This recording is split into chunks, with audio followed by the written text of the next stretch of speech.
today, I'm going to be giving you a lot of information and resources so that you take what's useful for you in an educational perspective, and also that you have resources, links, and materials that you can continue kind of your journey of learning about grief.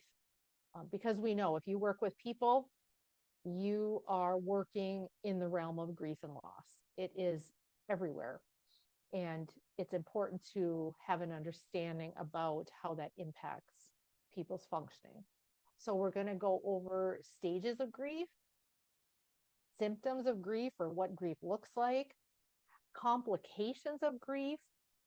And that can be, the answer to that question of when should I start feeling better? Or why am I not feeling better? And it's been this long of time. We'll talk about some just general interventions. Oh, is it hard to hear me? I think let me switch headsets. I think my headset might be failing.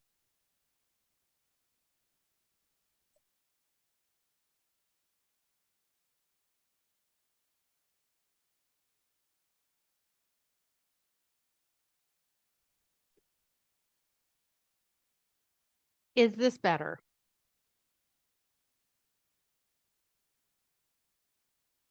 Okay, hard to hear. Let me know if it's better. Yes, that is better. Okay. I get mixed reviews on the other ones. Some webinars and sessions I do, it's just fine, and others is hard to hear. But if this is better, we will go with these. Very good. Okay, so we will be touching on interventions, just some things to think about when you're working with people who are grieving. And also, I'll be giving you a few different grief measures that you can use in your practice if that's the kind of work you do, and then several resources. And I will also send these slides out. So don't feel like you have to get everything written down. We'll make sure that these come out in an email to you all. Okay, we are going to be using a polling feature. Just adjust these. We're going to be using a polling feature throughout this presentation. So we're going to take a few minutes just to get set up for the polls. And I really like the polling feature because it's anonymous, which chat isn't unless you send the message just to me, which you absolutely can do. But with the polling feature, it's anonymous and your answers show up all on the slide. So we can just have a picture of it versus scrolling through chat. So to get set up, the easiest is to just take your phone, go to your texting app, and the number you're texting to is the number 22333. And the message that you're texting is this code, Monica MCC ONK 993. Once it goes through, you'll get a little message, a text message saying you're part of my session. That's all you have to do. You don't have to do anything else. If you would like to open another window and use your browser, you can go to pollev.com and enter the same code and answer the polls that way as well.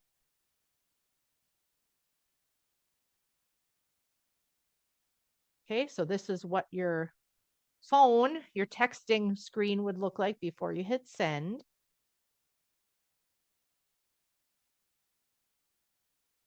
So again, the number you're texting to is 22333. And the code you're texting is Monica MCC ONK 993.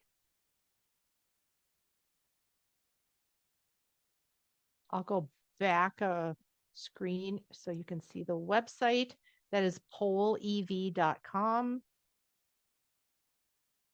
/ Monica MCC ONK 993. Same code.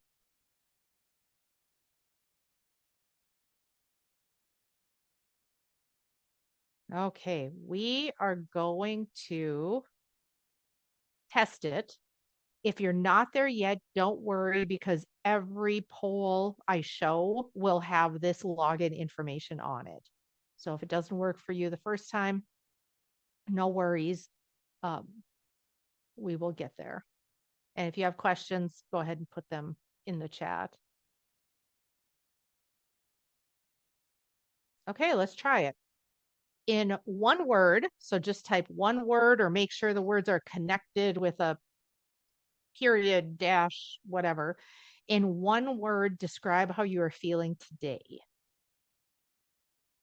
So go ahead and text or type in that word, motivated. Notice they were the first ones to get in there too. The motivated person got their answer in first. Okay, so we got them rolling in here. Optimistic, connected, meh. I always get a meh when I'm doing a presentation in North Dakota. What's up with that? MEH. That's a good descriptive word.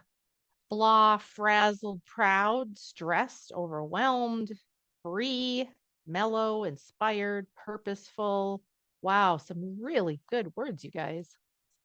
So tired, you can see is large. And what that means is more of you have typed in tired. So we have a number of you that are tired. I'll do my best to keep you awake and engaged. And then there are some other words that have the font is a little bit bigger, which means more of you have written that in. And that's things like overwhelmed and frazzled, inspired, stressed. Okay, we know this is working. And we also know that you guys, as a group, we're on a spectrum, right, of emotions all across the board, normal human experience.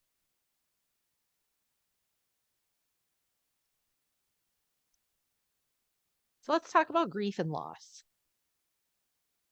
What types of losses do people experience, or what types of losses do people grieve? So go ahead and text or type in your thoughts. Okay, the loss of children. In a couple ways, possibly children passing away, but also children leaving home, right? The empty nesting, that can be a very intense grieving process. The loss of themselves, that's a good one. Maybe loss of hope, loss of dreams, loss of who they are, loss of loved ones, animals, time, a job, death in general, loss of colleagues, either by death, by moving away, by transferring other jobs, relationships, parents, trauma, traumatic losses, like losses due to death by suicide, and loss of relationships. That is also multi-layered as well, right? It can be a divorce or a breakup. It can be a death. It can be the loss of meaning in a relationship. Like this isn't what we experienced when we first formed this relationship. Loss of purpose, loss of spouse, divorce.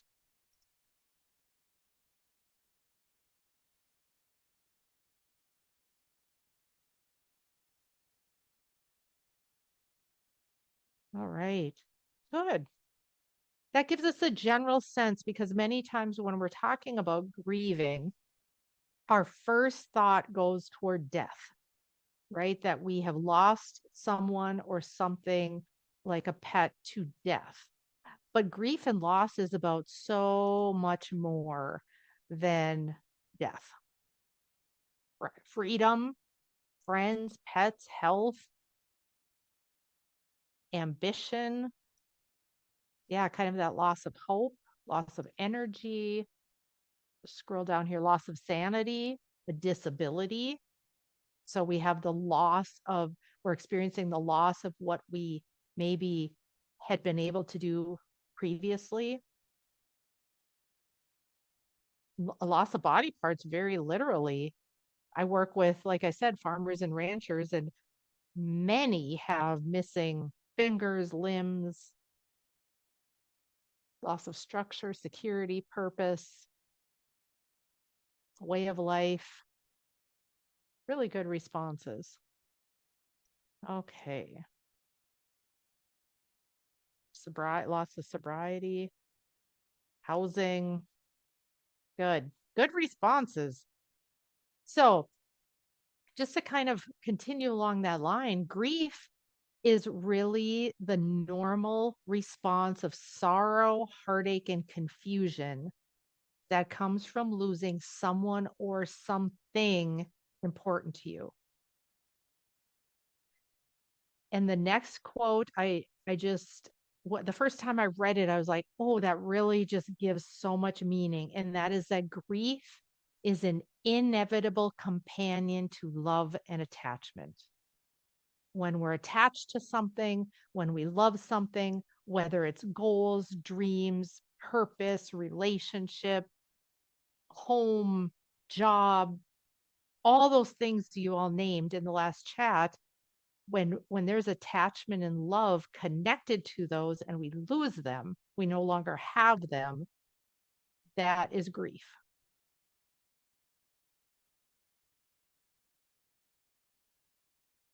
So, loss of life, which we've talked about, loss of property, maybe through natural disaster, fire, storm, um, moving, foreclosure, bankruptcy, loss of normalcy, where we have had this structure and security, and all of a sudden it's gone, and we no longer have our sense of security that comes with routine and stability. Loss of security, loss of employment. And I would say, and you guys mentioned this, the loss of dreams and goals and hopes for the future are all tied into a grieving response. So, good job helping me define what grief is all about. So, let's talk about stages of grief. This is a little test for those of you who may know. What are the 5 stages of grief according to Elizabeth Kubler-Ross? And if you know all 5, you can put them all in a line. So we've got denial, we've got bargaining, anger,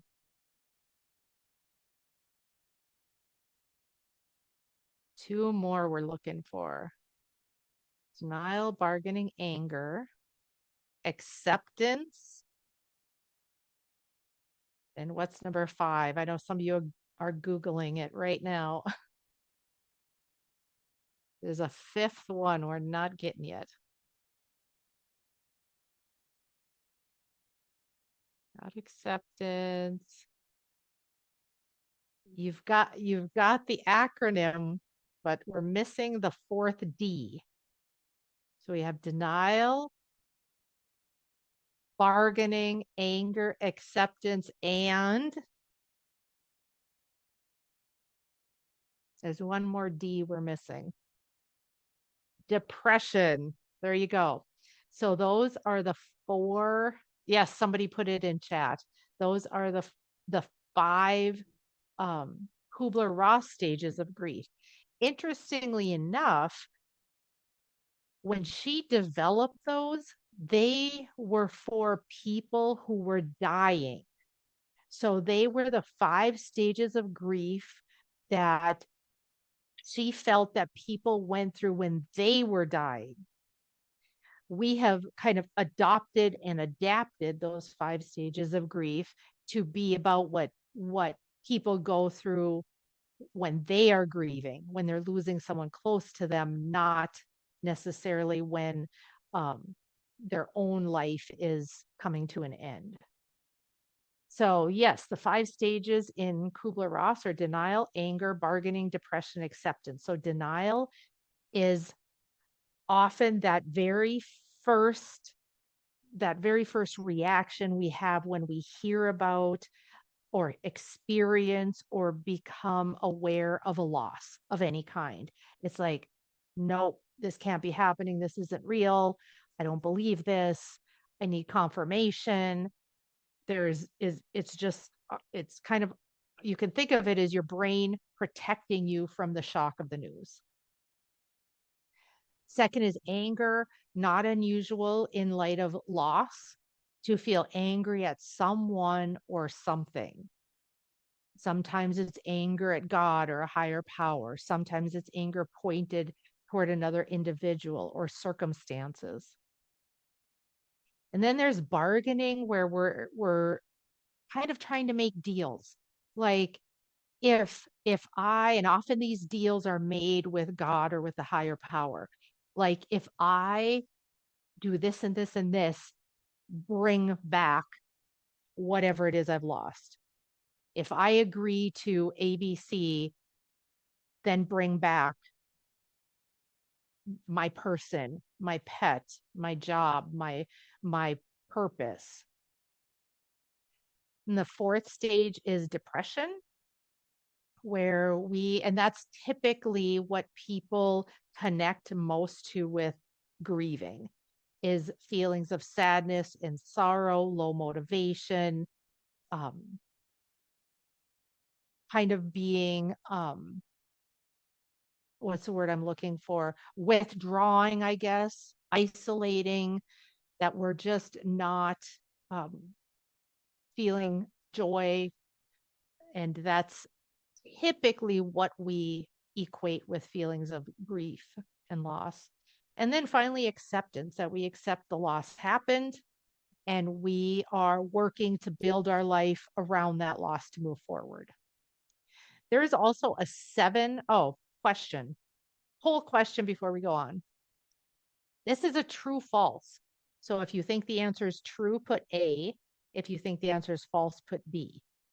The 5 stages of grief occur in order, beginning with denial and ending with acceptance. So we run through the stages and we're at acceptance and we're good to go. How many of you feel that's true and how many of you feel like that's false? Let the numbers tick in here for a little bit.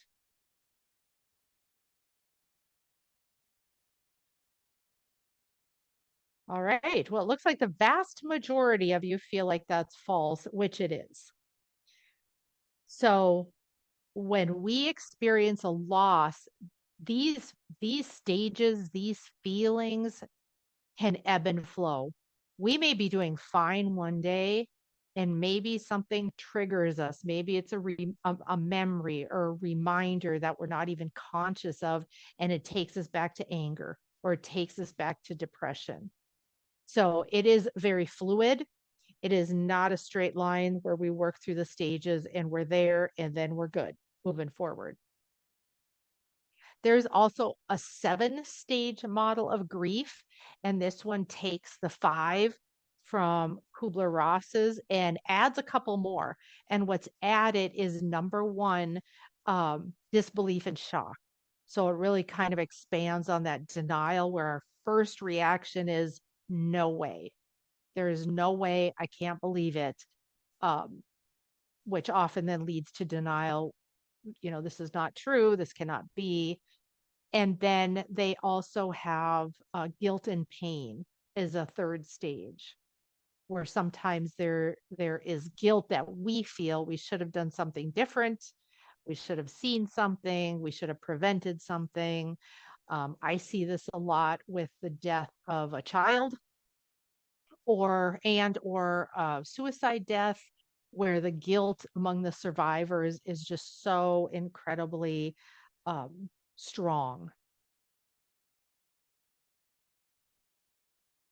Any comments, questions about what we have covered so far?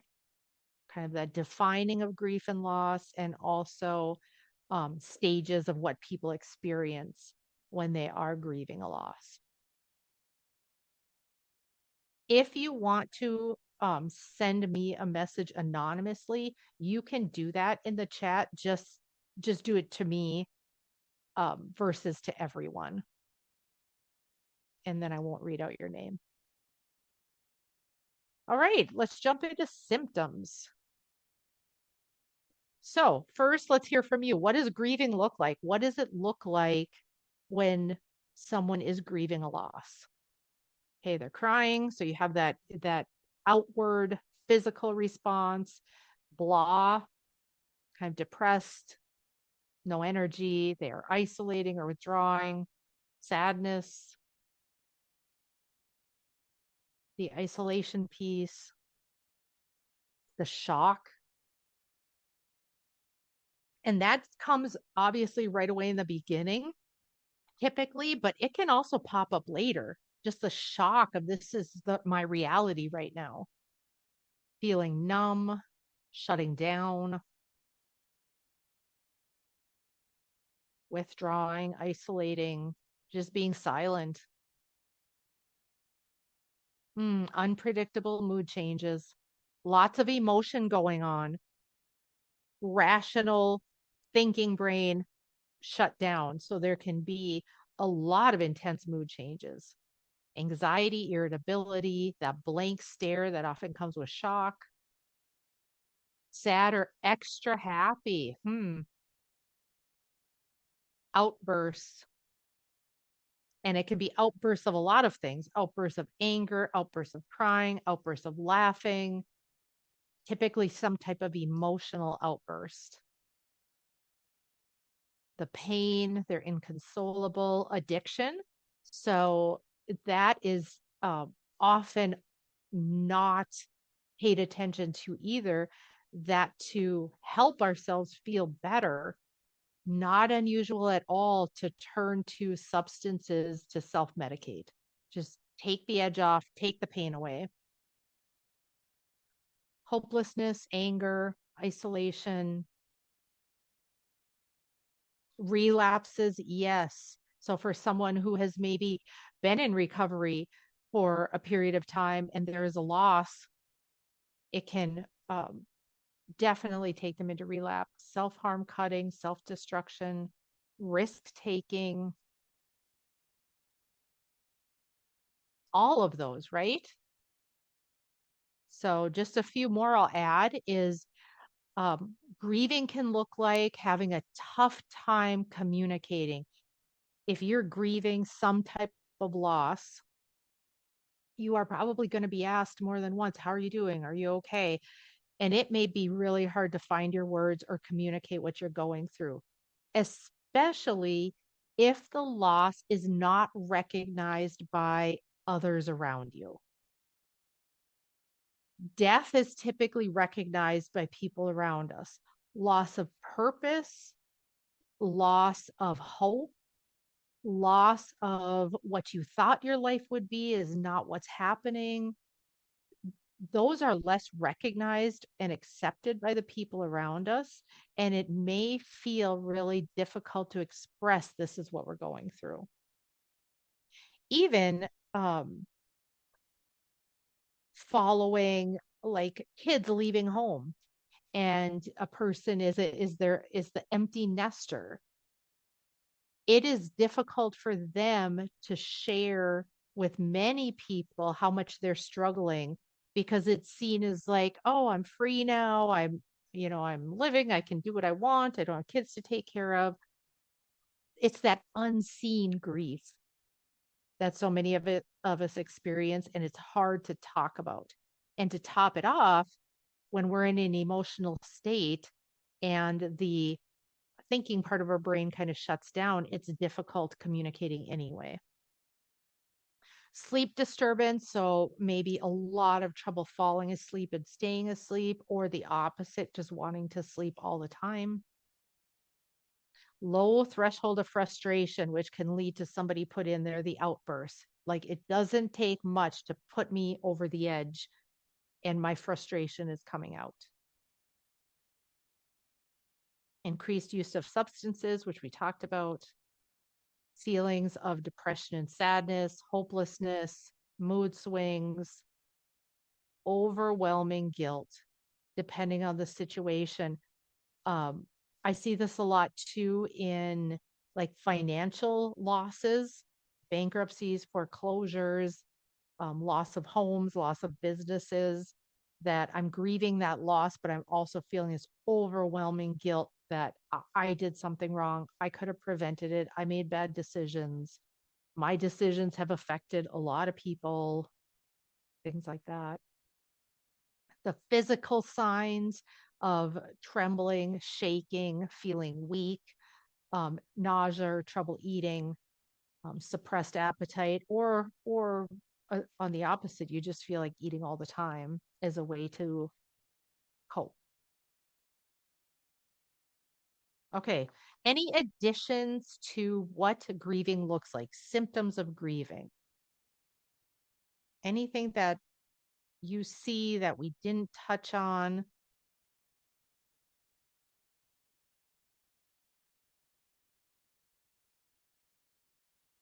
Not eating, loss of appetite. With kids, we may see more of the behavioral acting out. We could also see shutting down. Anything else that we haven't touched on?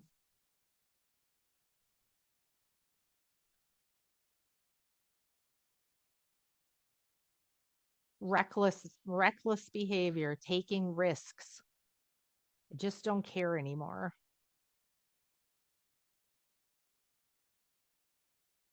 And many times there are, for individuals, there are multiple layers of grief. So I have a lady that I work with who is recently divorced, and they farmed.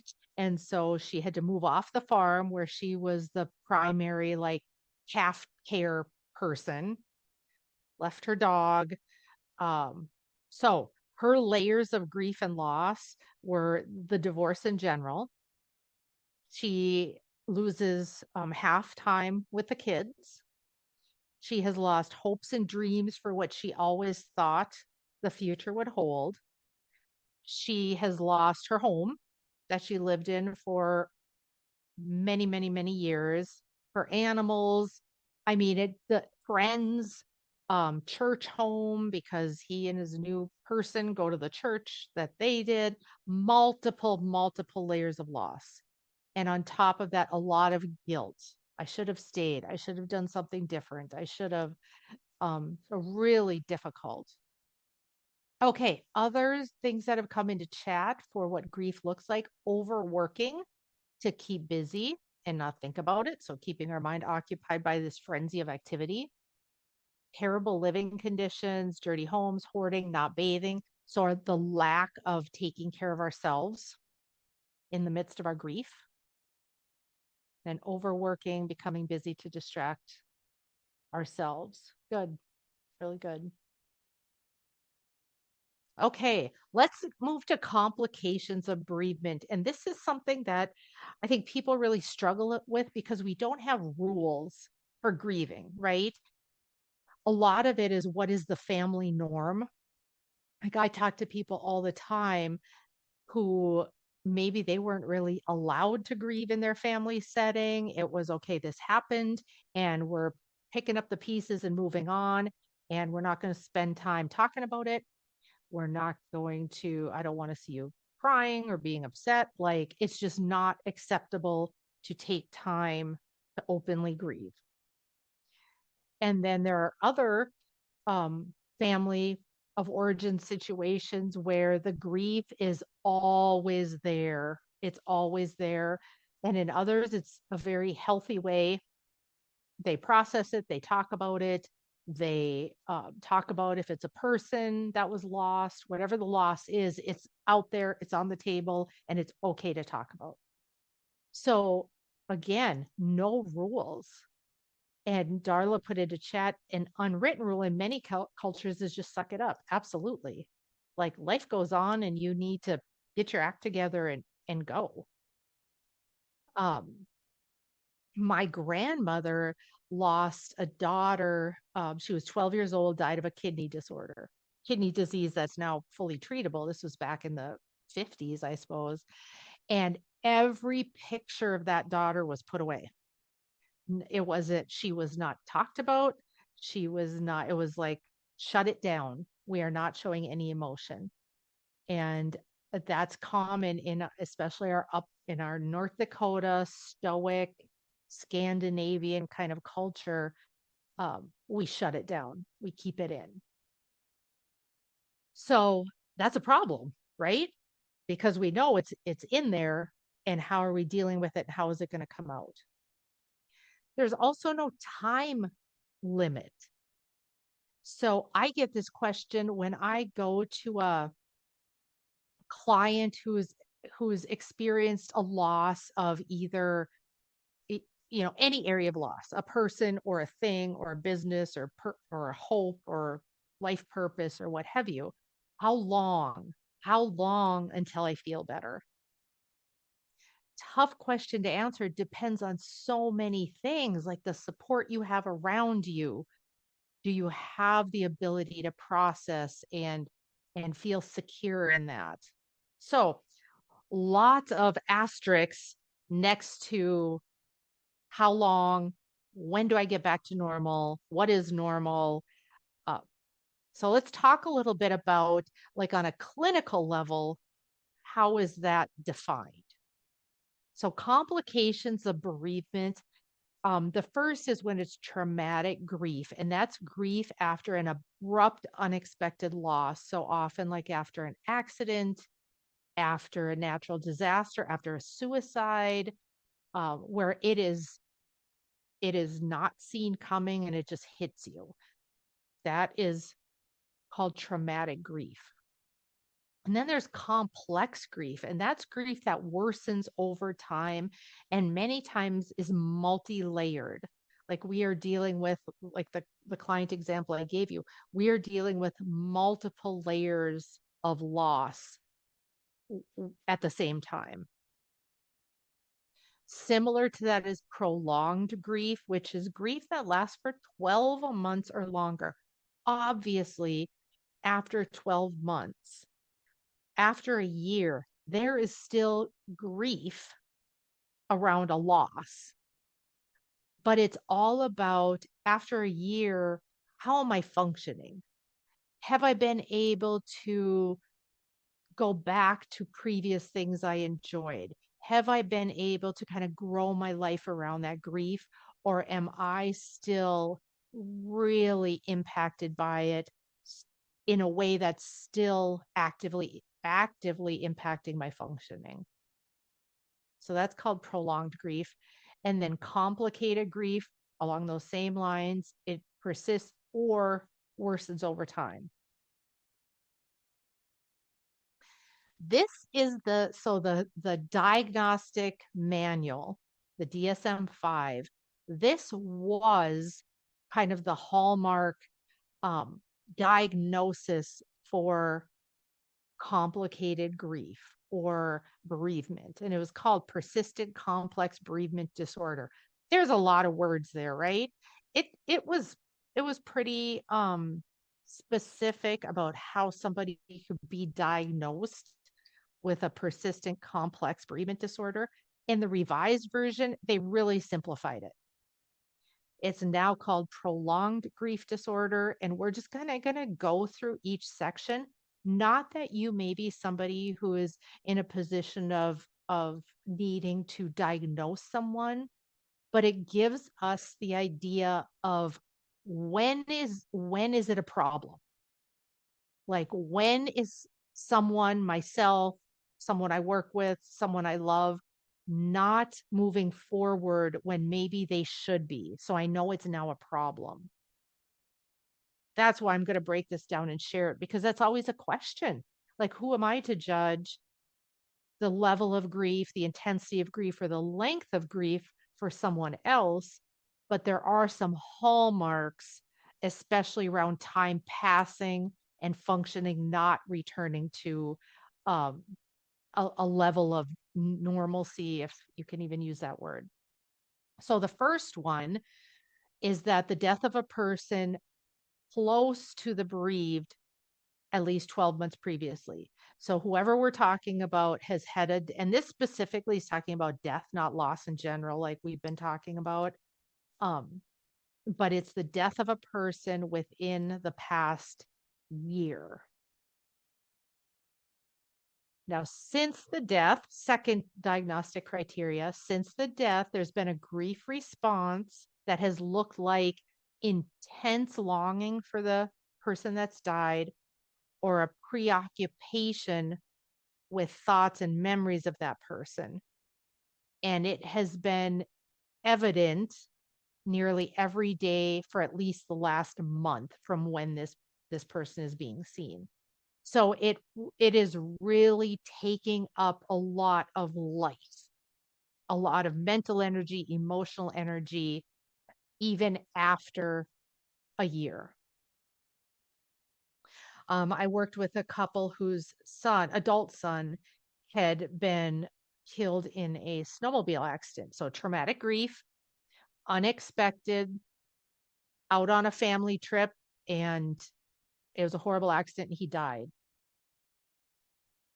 Dad, grandpa, really kind of just that stoicism. He was grieving, he was emotional, but he also kind of made up his mind, I guess, that life goes on and I can't stop living.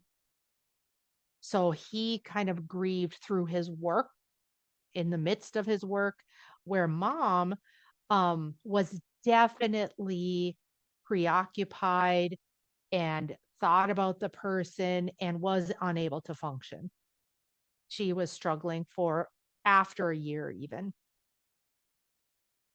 Then the third criteria is that at least 3 of these following symptoms have shown up as a result of the death to a clinically significant degree, which means it's impacted their functioning nearly every day for at least the last month, even after the person has been gone a year. So, number 1, they're feeling as though part of oneself has died. 2, they're still in that sense of disbelief or denial, even after a year or more. They avoid reminders that the person is dead. They still have an intense emotional reaction to the death. They are having difficulty moving on. So they're still not engaging friends, going back to work, going back to school, finding enjoyment, planning for the future. They have not gotten there yet. They feel numb emotionally. They feel like life is meaningless. And there is intense loneliness. If someone has 3 of those or more, even a year after the person has died, and they're experiencing it every day, that's clinically significant. That means that grief is not happening in a healthy way. They're not adjusting, they're not processing. And then the last one is that they're experiencing distress or impairment socially, in their work or school, and other areas of life functioning.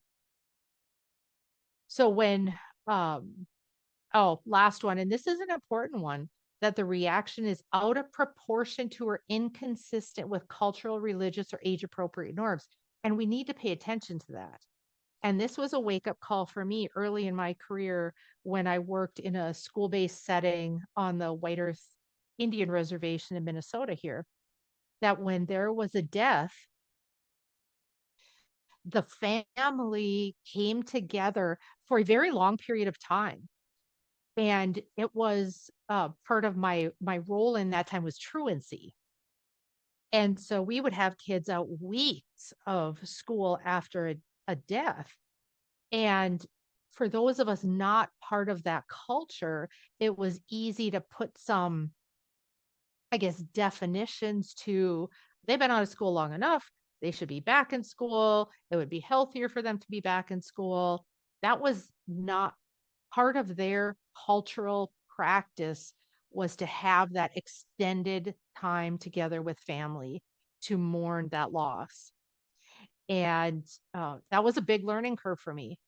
And so we have to really be careful that when we're working with folks who are experiencing loss, death, grief, that we're also in tune to their cultural practices, their cultural beliefs, religious beliefs, um, and age appropriateness. Like for some kids, they would be back in school the next day. They're craving that structure and stability, and others need that time being close to family. So really important that we are culturally competent in knowing where they're coming from and how grief is viewed in their situation.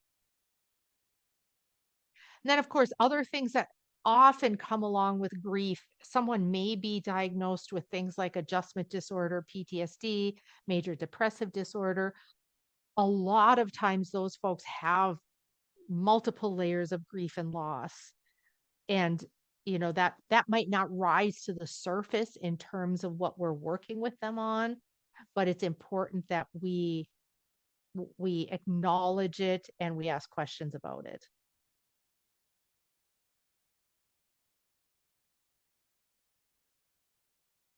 There are some really great tools if you are a clinician that you can access for complicated grief treatment. And the top two are from Columbia. And the second link, the prolongedgrief.columbia.edu, it's a complicated grief treatment, literally a manual that you can download and work from. So really good tools if you are a clinician and you are working with folks who are experiencing or you're noticing that they are experiencing complicated grief.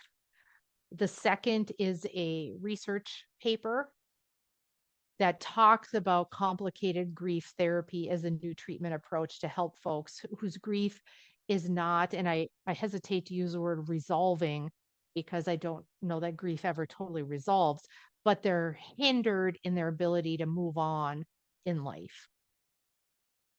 And again, I will send out these slides so you can have these links if you would like. So then we come to interventions. And this little graphic or cartoon or whatever you want to call it, I use all the time with clients because whatever the grief situation is, we tend to think that grief shrinks over time. Like initially, it takes up think of the jar as representing you. When a grief or a loss happens, it's like all consuming. It takes up all of your capacity. And people tend to think it'll get better with time, it'll shrink, you won't think about it as much. And it's true, but not because the grief necessarily shrinks. It's because we grow around our grief. So the grief is still there, but we are growing our life. We're finding hope. We're looking toward the future. We're, depending on the type of grief, we're rebuilding, we're setting goals. So where initially, or for 6 months or a year, it consumes us. As we move on and grow and heal, we build our life around that grief. So the grief is still there, but we have learned and taken in resources to protective factors to increase our capacity. Another thing I hear a lot from people is that they feel like, especially loss that comes from losing a death of a person, they feel like if they find themselves smiling or laughing or enjoying life or momentarily not thinking about that person, that's bad. That means I don't care as much. That means I'm forgetting them. That's not what it means. What it means is that grief is still there. You're not losing your emotion for that person. They're not losing their importance to you. You're building your life around that grief. Make sense? Comments, questions?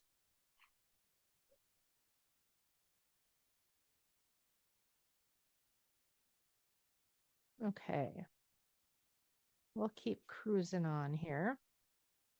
So, in the early phase of bereavement, and this is kind of pointed toward a helping professional.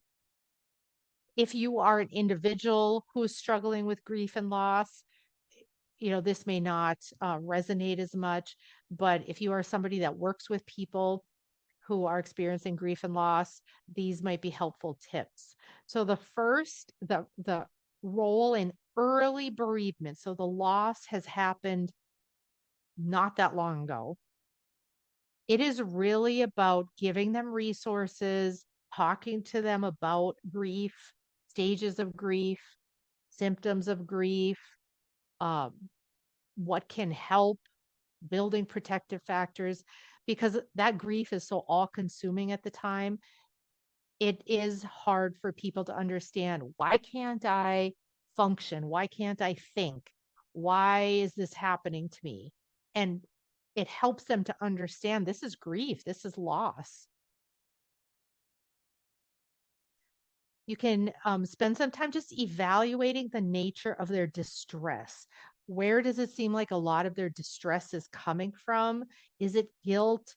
Is it worrying about other people? Is it worrying about their safety? So once you can identify that in the early stages, you can also kind of help them work on that piece.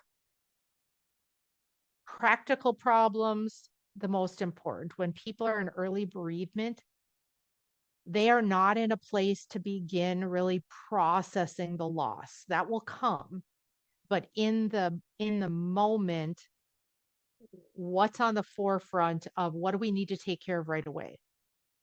This is why when there's a death or a loss or an accident, neighbors bring food, right? Because everybody's got to eat. We don't want the family to have to worry about food. Or there's help on the farm with people coming and putting the crop in or taking the crop off. It's like those very initial practical problems.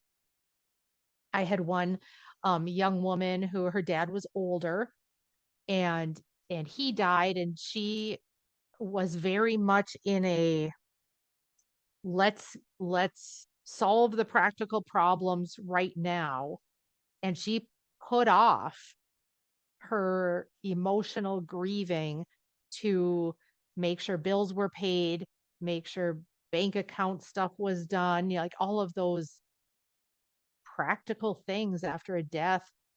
But then it caught up with her because she had not grieved. She had really gotten busy, like some of you talked about, and had not grieved. So, as a helping professional, if you can look at, okay, what do they need help with on a practical level, and what resources can we bring in to make that happen? Providing strategies for management of intense feelings. So when those really, really strong feelings come, whatever emotion it is, what can you do in the moment to just calm, relax, seek help? And that can feel very overwhelming. And sometimes literally it's just sitting with the person. And then helping them think about the death or loss in a way that leads to emotional resolution. And oftentimes, this is not something that can happen right away. This is something that's going to happen down the road. I just had a call a couple weeks ago about a farm accident where a little 2-year-old was um, in an accident and died.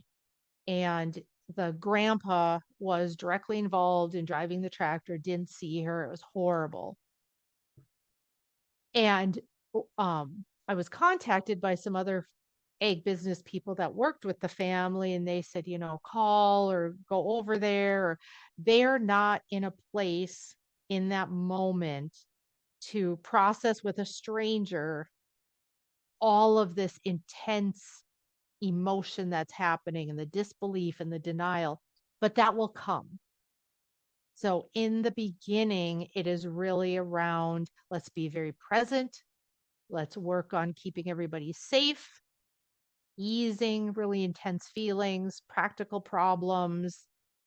It's kind of we're processing it, we're feeling it, but we're not necessarily in the place of really get into what I would say counseling or therapy around it. So offering that direct expression of sympathy, acknowledging that we do not know exactly what they're going through. So every month I facilitate a farm suicide loss support group. So these are all people who have lost someone to suicide, and they're, there's such an incredible support for each other, but they will routinely talk about how unhelpful it is when they have gone to someone or a friend has come to them and made comments like, I know exactly what you're going through. I know exactly what you're feeling. Not helpful. So acknowledge that we don't know. There's no way we can know.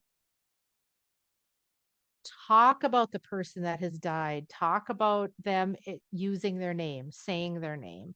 Many times, especially with a suicide, we avoid it, but they often want to talk about it. They don't want their loved one being forgotten.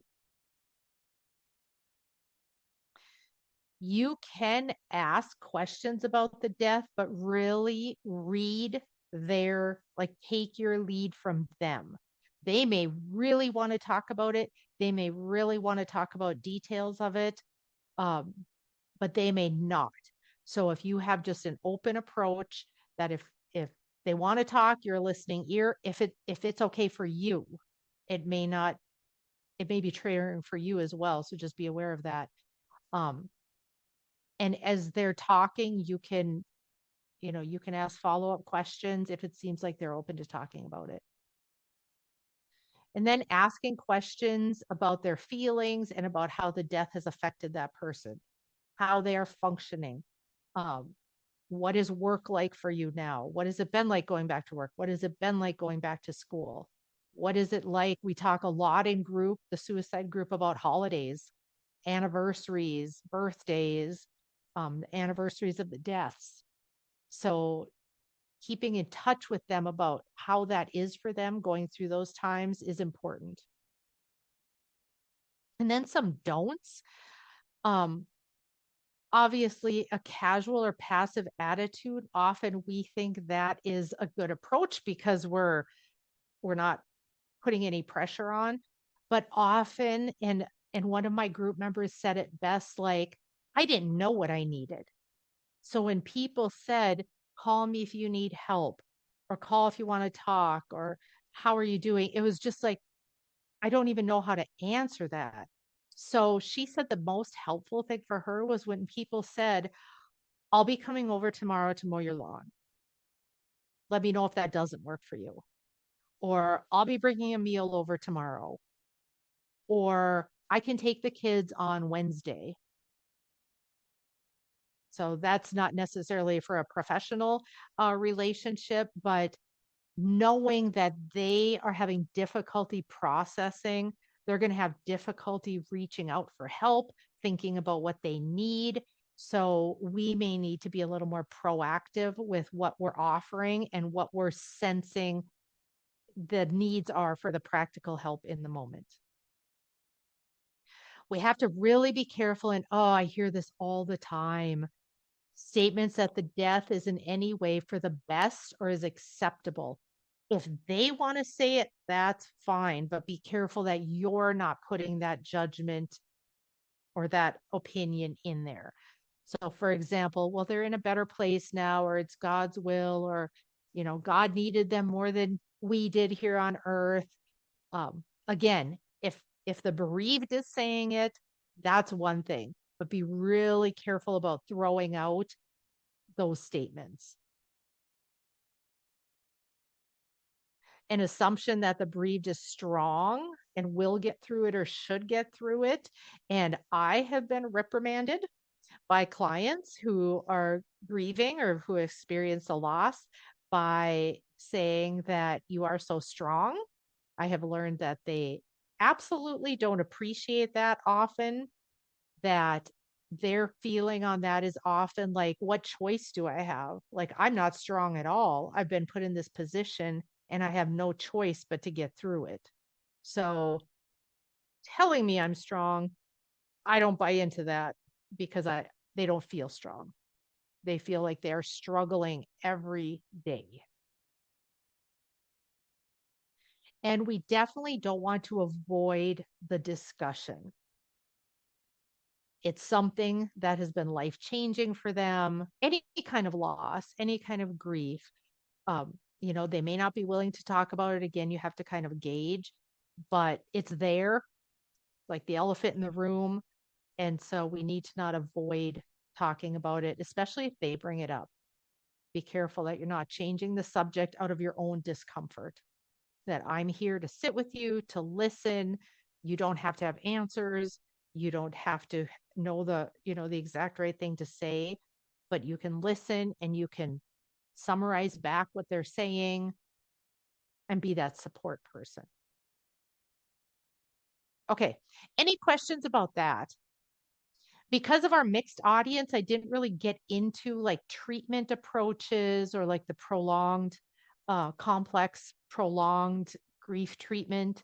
But I think just tangible tips on when we encounter somebody, what do we do? What do we say? Either as a community member, a peer, a family member, or a professional. Questions, comments?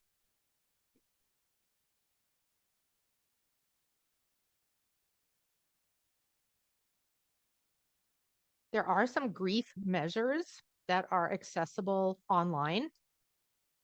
If you are in a position that this would be helpful to you, the first is the Texas Revised Inventory of Grief. And that assesses what's termed as like normal grief symptoms or normal grieving trajectory versus pathological grief symptoms. That's on the APA site.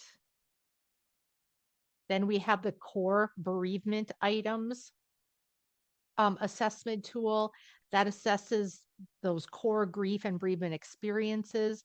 And then it also measures if it's considered like prolonged grief or severe grief, complex grief, where there's not a return to kind of normal functioning within usually a year. Typically, we'll see a return to functioning at right around 6 months, where people are starting to kind of get their feet under them again. They're back to work or school or whatever their previous employment or occupation was. They tend to start feeling feelings of happiness or joy. They can somewhat focus on other things in life. The grief doesn't totally consume them like the ball in the jar. So we'll see that typically around 6 months. For sure, typically after a year, which doesn't mean they can't still cycle through some stages of grief even after a year. It just means that it doesn't derail them. They're able to cry, they're able to get through depression or anger and still keep moving forward. And then we have the brief grief questionnaire. And that's a simple 5-item self-report, kind of like what you would do with depression or anxiety scales at your primary care visits.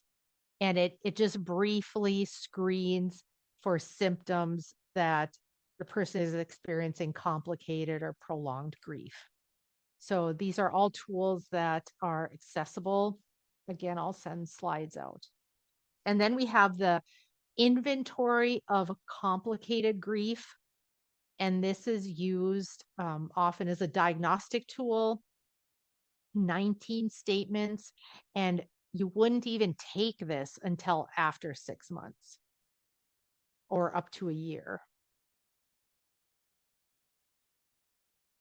Okay, any other grief measures that you all use or are familiar with that you would like to share?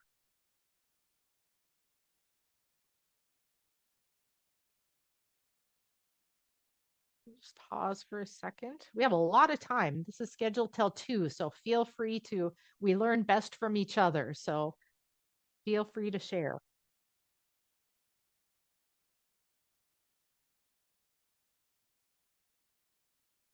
Okay, and then some resources. I don't know how many of you are familiar with the Dougy Center, DOUGY.org. That is an amazing website. And it kind of focuses on kids and grief, but there's so much there. So if you do work with grief, with kids in grief, that is an awesome, awesome website to get tools and resources out of. Oh, yes. I'll finish this and then I'll talk a bit about grief and COVID and what we're seeing. The AFSP, American Foundation for Suicide Prevention, has a whole section on um, losing someone to suicide, that postvention piece of it.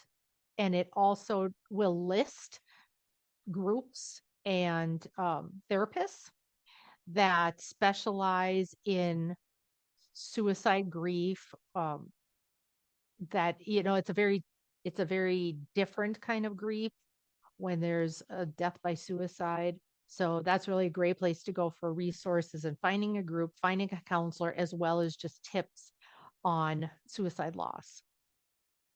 Then another website is goodgrief.org, just full of really practical, helpful resources. Now, Tammy had put a question into chat about grief relating to COVID and the lasting impact. And I tell you what, I feel like I'm hearing more and more about that now, 4 years post start of the pandemic, and as well as, whoops, I was just reading that. Okay. Okay. Perfect. Um, so what I'm hearing, like the post COVID grief and loss, and I think a lot of us are in our headspace of like, we're done with it. We want to shut it down. We don't want to hear any more about COVID. Um, I don't want to see it in print. I want to just, you know, I want to dismiss it. And what I'm seeing now are some significant impacts in kids where they have had that critical time where they weren't in class.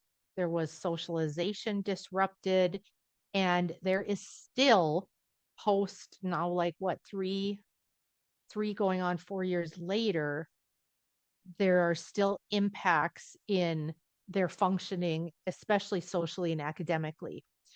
Another piece of that is the fear that comes along with them hearing news of someone becoming ill, that we're going to have another wave and what's going to happen. So I definitely see that with kids, and I'm going to ask you guys what you see as well. And with adults, what I continue to see is a withdrawal and isolation, which I think is so interesting because we were withdrawn and isolated during COVID, but ironically, in a lot of ways, we were physically withdrawn and isolated, but not socially. And the reason I say that is because there have been some initial studies that have happened looking at why suicide rates actually dropped in 2020. So you can see if you go on CDC or SAMHSA and you pull up suicide rates, death rates, you will see in 2020 there was a drop. And then in 2021, right back up. And some of the initial thoughts coming out of that were that whenever we're in a situation where there is shared, I don't know if you want to call it shared suffering, where there's a shared kind of a community feeling, we're all in this together. There's an outpouring of support and resources. So it is like this community involvement and inclusion that people felt less isolated and less alone even when we were on lockdown. So I think that is so interesting. And now fast forward and we've kind of returned to normalcy, right? And there has been a decrease in people engaging in in-person activities as adults. So we've kind of gotten comfortable, I guess, behind our screens, potentially withdrawn a bit more, have fallen back to isolation. So given that, what are your thoughts? What are your thoughts around the impacts of COVID in terms of grief and loss? So those are some of the things that I'm hearing or seeing, and I'm sure there will be so much more research coming our way. But what really struck me was the drop and the decline in suicide rates, because I initially went into it thinking it was going to be the opposite. I thought they were going to be higher, and they weren't.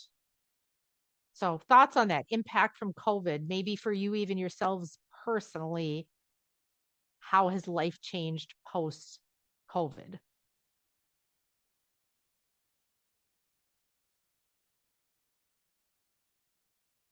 Any comments or questions or stories? Stories are always good.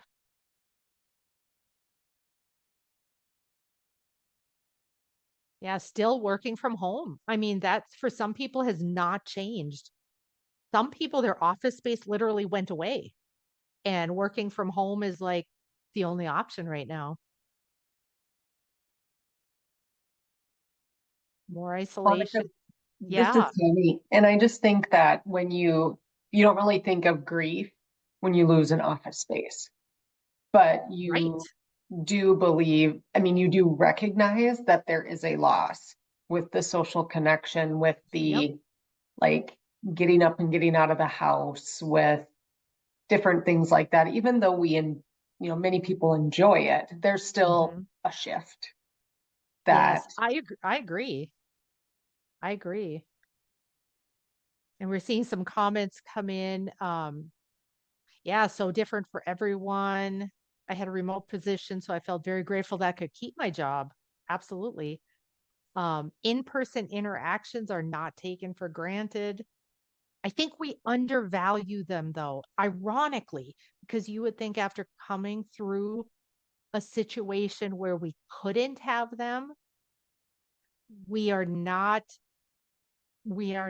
like pursuing activities and opportunities to be with people. This is in general. This is obviously not for everybody.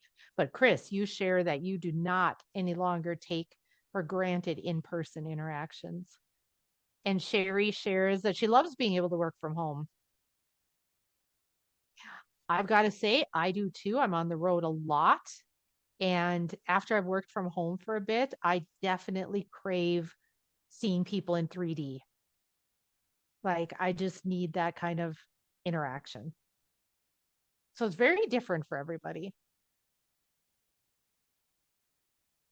Monica, could you also touch a little bit on the elderly and grief from like the loss of being able to function? If someone, Mhm, needs to use a walker, I think that's one of the mhm. things that we're really seeing, especially after COVID, is the impact of the isolation and loss and grief for the elderly population. I agree. And you know what really shocked me. So when I started doing QPR trainings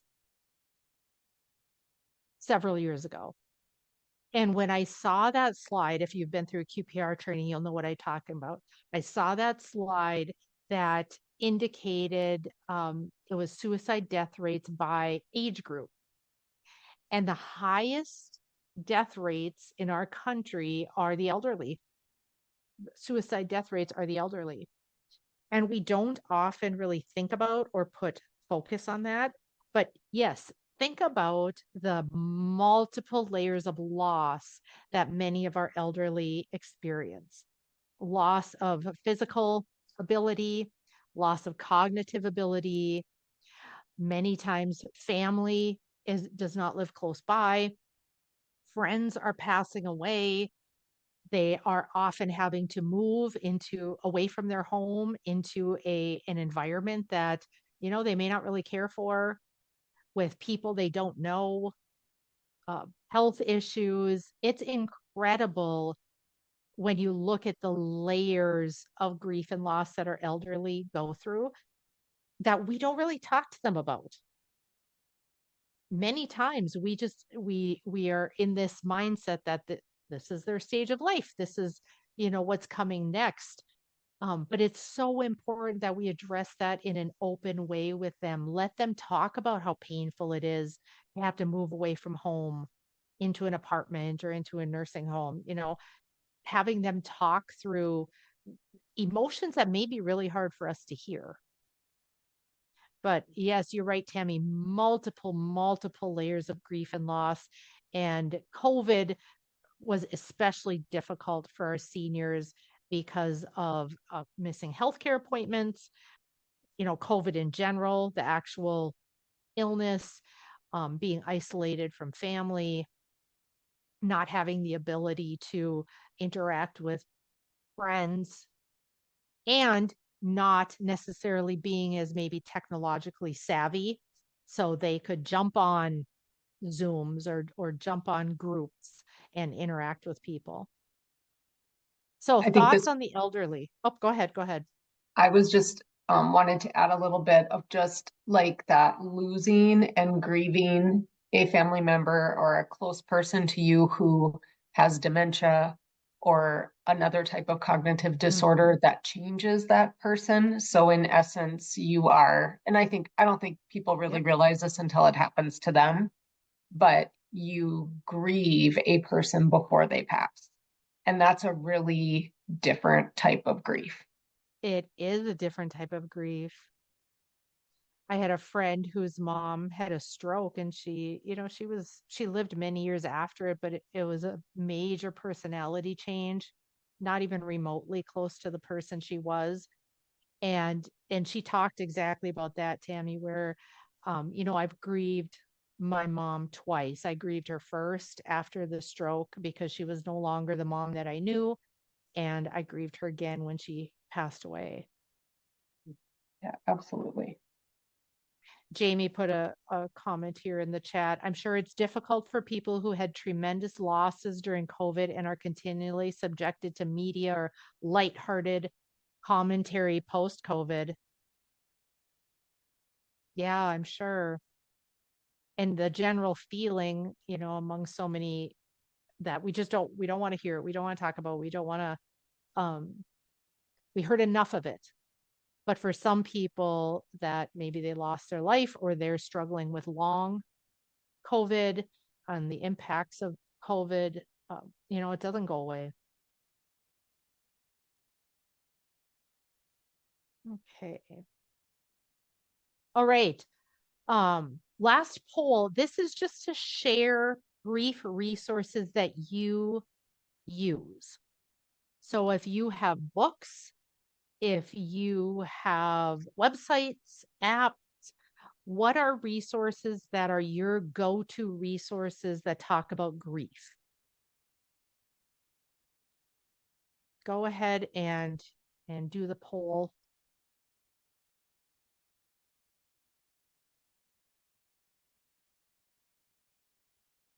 Okay, Holly put a question in chat. If there is someone with complicated grief, what is the best way to refer them to a professional? Is there an online referral or program for the state? I'll probably let Tammy comment on the state piece. If the complicated grief is related to death by suicide, I would go on the AFSP site and look at their list for groups and therapists. Otherwise, I would search for bereavement professionals. And Tammy, talk about the directory. Sure. Yeah, I just added it in the link. So we have the North Dakota Mental Health Program Directory. And so this is this was a legislative mandate for our division to complete. And so there is a listing of all mental health programs, and you can search on this link for specific areas, for specific cities, and you can search for a specific intervention. You can search for someone who works with geriatrics. So that's a good place to start. The other thing that I was also thinking of is on our behavioral health website. We have a lot of services and information on programs that are available. The other, I'm looking up, we have a new suicide prevention page, which provides a lot of postvention and family services and options and resources. So I'm going to put that in the chat as well. And if you ever have questions or anything, you can certainly reach out to me. I will put my email in the chat as well. And Shay, I hope I'm saying that right. Shay did add to the chat, there is a grief and loss intervention you can search for on the mental health directory as well to make it easier to find. So you're not having to scroll through everybody. Well, this is interesting, Shay. I did not know you were on, or else I would have left you to do this. Shay is our navigator at the Behavioral Health Division. Oh, So great. Awesome. you often will see her post resources on Facebook and different things to provide awareness. So Shay, do you have anything to add that I may have missed? If you think of anything, just jump on. Yes, for sure. No, I don't think. Hey, this is Shay. Can you hear me okay? Mm-hmm. Yes. Yeah, so no, Tammy, I think you did a great job explaining the mental health directory. Just yeah, wanted to throw in that piece that there is a grief and loss, I believe intervention, or I'm not sure how it exactly is worded, but you can click for grief and loss to make it more specific to your area. That was already touched on. You can search by if it's an adult or if it's a child, and then where they're located as well. So that should definitely be a good starting point to find specific grief and loss interventions. Awesome. Thank you, Shay and Tammy. And it's important to remember, like, and the reason I went through all the types of grief and loss in the beginning is that we don't get solo focused on grief being death. So it's important that we remember that there are so many types of losses that cause really painful grief. And if you're working with someone and maybe they haven't lost someone to death, but maybe there's been other hits. Maybe there's, kids have been placed in foster care.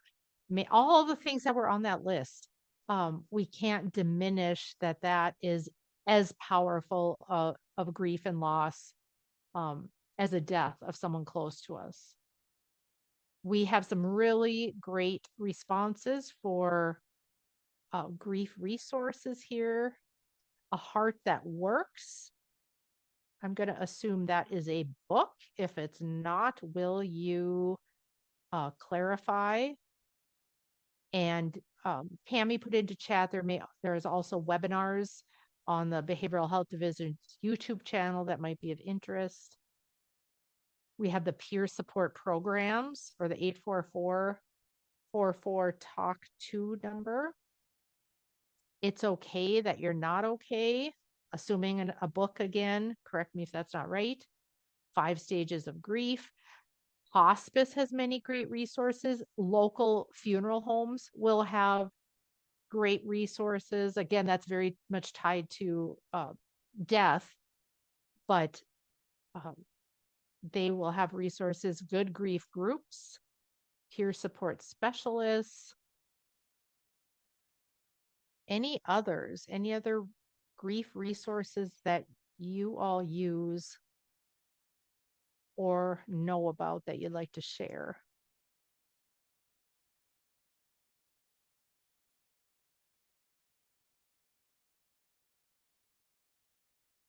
David Kessler is a grief expert and has books. He's great. That is a familiar name. So David Kessler. Ministerial. So faith community. may be a really great resource for grief.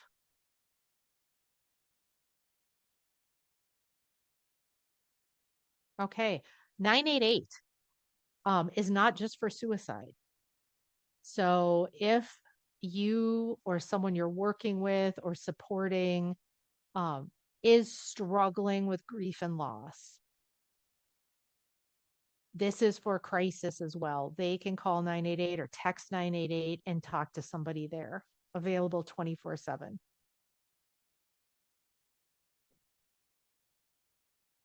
A few apps that I have found that may be interesting to check out, and I believe all of them are free. The first one is Grief Works. Second is A Part of Me. Third is Actively Moving Forward, or AMF, and that's more kind of a community person where you're connecting with others who are grieving. WYSA, WYSA, and then there's an app for pet loss, which, speaking not just the elderly, but especially impactful for people who are living in isolation, but they have that pet or they're very connected to their pet. We cannot underestimate the impact of the loss of a pet.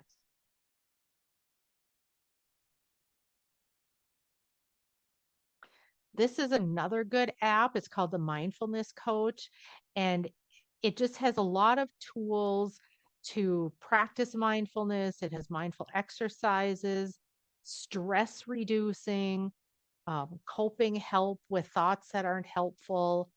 So it's just kind of a good, simple app to use for calming, being present, meditation.